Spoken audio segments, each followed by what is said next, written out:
નમસ્કાર મિત્રો દેશ અને દુનિયાના સુપરફાસ્ટ સમાચારમાં તમારું સ્વાગત છે।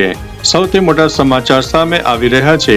ડાર્ક એનર્જીના વૈજ્ઞાનિકોએ દાવો કર્યો છે કે સૌરમંડળમાં 5મી રહસ્યમય શક્તિ ડાર્ક એનર્જી છુપાયેલી હોઈ શકે છે અને તેના ઉપર અત્યારે સંશોધન પણ ચાલુ છે। ત્યારે મિત્રો આગળ વાત કરીશું ઈસરો ગગનયાન મિશનની। ઈસરો હવે સામાન્ય નાગરિકો માટે એટલે કે સિવિલ એક્સપર્ટને પણ અવકાશમાં મોકલવાની તૈયારી કરી રહ્યું છે। આ માટે એસ્ટ્રોનોટ કેડર સામાન્ય જનતા માટે ખોલવામાં આવી શકે છે। અન્ય મહત્વના સમાચારની વાત કરીએ તો યમુના નદીની સફાઈ। દિલ્હીમાં નેનો ટેકનોલોજી દ્વારા યમુના નદીના પ્રદૂષણને ઓછું કરવા માટે એક નવો પાયલોટ પ્રોજેક્ટ શરૂ કરવામાં આવ્યો છે। અન્ય મહત્વના સમાચારની વાત કરીએ તો સોના ચાંદીના ભાવમાં ઉછાળો। એપ્રિલ મહિનામાં સોનાના ભાવમાં મોટો વધારો જોવા મળ્યો છે। સોનું અંદાજિત 1,51,000 અને ચાંદી 2,40,000 પ્રતિ કિલોની સપાટીએ પહોંચી ગયા છે।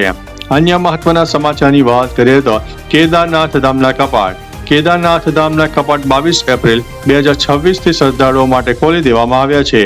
આ વર્ષે યાત્રા નિર્ધારિત સમય કરતા વહેલી શરૂ પણ થઈ શકે છે।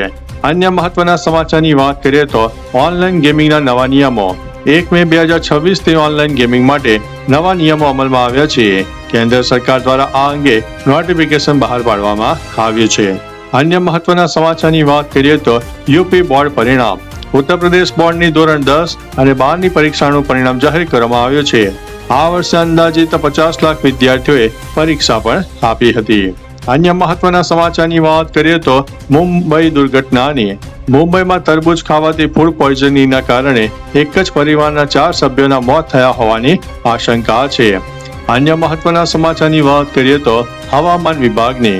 દેશના અનેક રાજ્યોમાં હીટ વેવનું એલર્ટ આપવામાં આવ્યું છે, જ્યારે રાજસ્થાન જેવા કેટલાક વિસ્તારમાં વરસાદ અને કરા પણ પડ્યા છે। અન્ય મહત્વના સમાચારની વાત કરીએ તો સોના ચાંદીના ભાવની। ચાંદી 2,44,000 પ્રતિ કિલો અને 10 ગ્રામ સોનાનો ભાવ અંદાજિત 1,51,000 રૂપિયાની આસપાસ ચાલી રહ્યો છે। અન્ય મહત્વના સમાચારની વાત કરીએ તો ભારત ન્યુઝીલેન્ડ કરારની।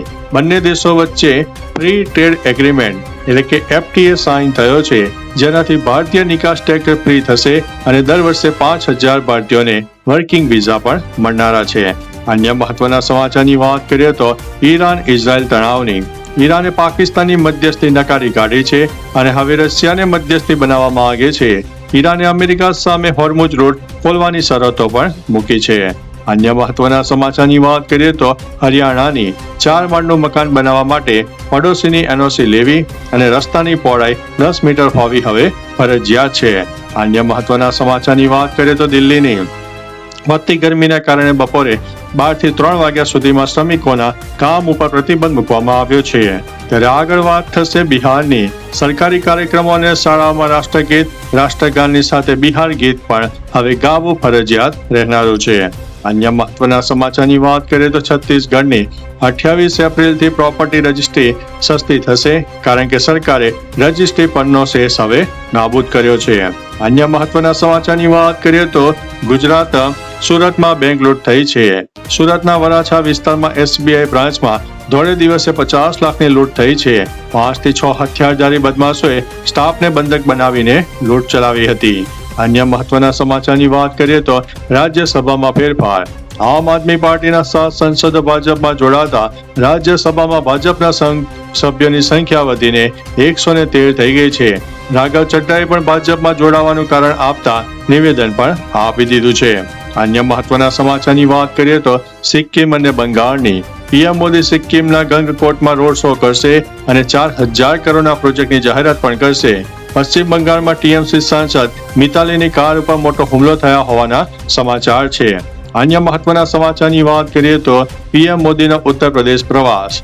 વડાપ્રધાન મોદી વારાણસી અને હરદોઈમાં 4.52 લાખ કરોડના પ્રોજેક્ટનું ઉદ્ઘાટન અને શિલાન્યાસ કરશે।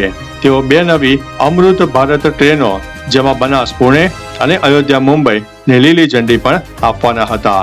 તો ચાલો મિત્રો, ફરીથી દેશ અને દુનિયાના સુપરફાસ્ટ સમાચાર લઈને મળતા રહીશું। ત્યાં સુધી અમને રજા આપશો। નમસ્તે।